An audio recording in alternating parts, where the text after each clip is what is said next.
આજ રોજ નહાર ગામમાં ખૂબ સુંદર વાતાવરણ ઉત્સવનો માહોલ છે, કારણ કે ગઈકાલે જૂનાગઢ મુકામે યોજાયેલ SGFI કબડ્ડી અંડર-14 ભાઈઓની ટુર્નામેન્ટ યોજાઈ।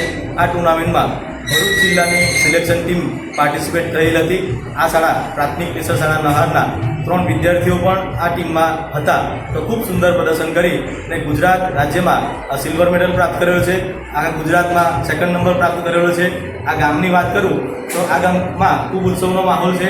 ગામમાં ગ્રાઉન્ડ ઉપર સાંજે લગભગ 400 થી 500 વિદ્યાર્થીઓ રમતગમતનો અભ્યાસ કરતા રહેલા છે। પ્રાથમિક નિશર શાળા નહારમાં અત્યાર સુધી 1 ગોલ્ડ, 3 સિલ્વર અને 1 બ્રોન્ઝ મેડલ પ્રાપ્ત થયો છે। ખેલ મહાકુંભમાં પણ આ શાળાના વિદ્યાર્થીઓ દર વર્ષે 2-2.5 લાખ રૂપિયા ઇનામ સ્વરૂપે પ્રાપ્ત કરે છે। આમ ગુજરાત રમતગમતનું નારો છે રમશે ગુજરાત જીતશે ગુજરાત, પણ એ નારા નામે થોડો કન્વર્ટ કરેલો છે રમશે નહાર જીતશે નહાર। Thank you. ભારત માતા કી જય।